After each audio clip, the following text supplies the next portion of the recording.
Hello friends, welcome to రుచి వంటిల్లు. ఈరోజు మనం చుక్కకూర పప్పు చాలా టేస్టీగా ఎలా తయారు చేసుకోవాలో చూద్దాము. ఈ చుక్కకూర పప్పుని మనం చాలా సింపుల్గా త్వరగా చేసేసుకోవచ్చు. వేడి వేడి అన్నంలోకి నెయ్యి వేసుకొని తింటే చాలా బాగుంటుంది. సో లేట్ చేయకుండా వీడియోలోకి వెళ్ళిపోదాం.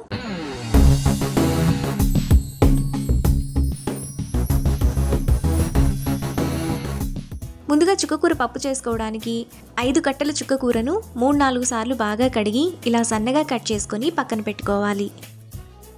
తరువాత కుక్కర్లో 150 గ్రాములు కడిగిన కందిపప్పును వేసుకోవాలి. ఇప్పుడు కందిపప్పు మునిగేంత వరకు నీళ్లు పోసుకోవాలి.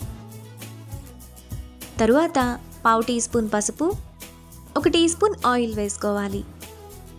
ఇప్పుడు కుక్కర్ మూత విజిల్ పెట్టుకొని స్టవ్ మీద పెట్టి 3 విజిల్స్ వచ్చేంత వరకు మీడియం ఫ్లేమ్లో ఉడకనివ్వాలి.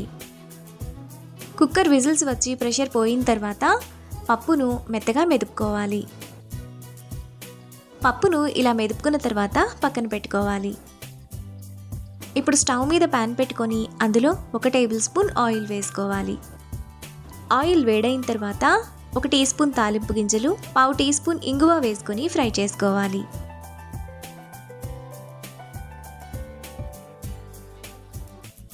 ఆవాలు చిటపట్లాడిన తర్వాత కచ్చాపచ్చాగా దంచిన 8 వెల్లుల్లి రెప్పలు, 2 ఎండుమిరపకాయలు, 1 రెమ్మ కరివేపాకు వేసుకొని ఫ్రై చేసుకోవాలి. తాలింపంతా వేగిన తర్వాత అందులో సన్నగా తరిగిన 1 పెద్ద ఉల్లిపాయ, పొడవుగా కట్ చేసుకున్న 2 పచ్చిమిరపకాయలు వేసుకొని ఫ్రై చేసుకోవాలి.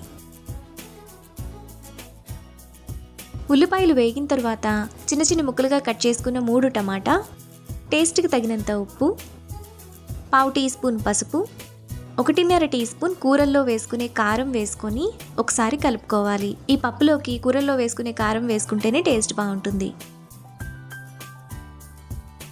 ఇలా కలుపుకున్న తర్వాత మూత పెట్టుకొని మధ్య మధ్యలో కలుపుతూ టమాటాను మెత్తగా మగ్గనివ్వాలి. టమాటా ఇలా మెత్తగా మగ్గిన తర్వాత ఒకసారి కలుపుకోవాలి. ఇలా కలుపుకున్న తర్వాత ముందుగా పక్కన పెట్టుకున్న చుక్కకూరను వేసుకొని ఆకంతా టమాటాలో కలిసేలా బాగా కలుపుకోవాలి.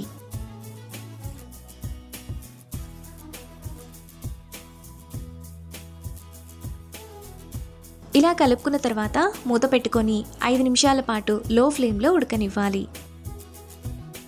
5 నిమిషాల తర్వాత చుక్కకూర ఈ విధంగా ఉడికిపోతుంది. ఇప్పుడు ఒకసారి కలుపుకోవాలి.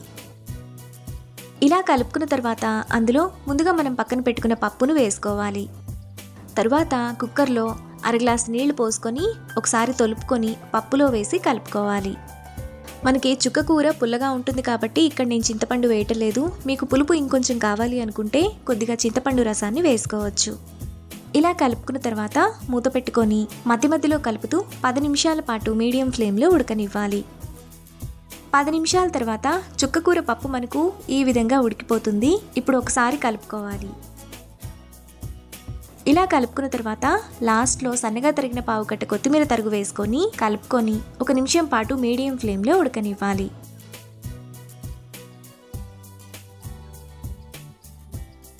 1 నిమిషం తర్వాత చుక్కకూర పప్పు మనకు చాలా టేస్టీగా రెడీ అయిపోతుంది. ఇప్పుడు ఈ పప్పును బౌల్లోకి తీసుకొని వేడి వేడి అన్నంలో నెయ్యి వేసుకొని తింటే ఎంతో టేస్టీగా సింపుల్గా చేసుకునే చుక్కకూర పప్పు రెడీ. ఈ రెసిపీని మీరు కూడా ట్రై చేసి మీకు టేస్ట్ ఎలా కుదిరిందో నాకు కామెంట్స్లో షేర్ చేయండి.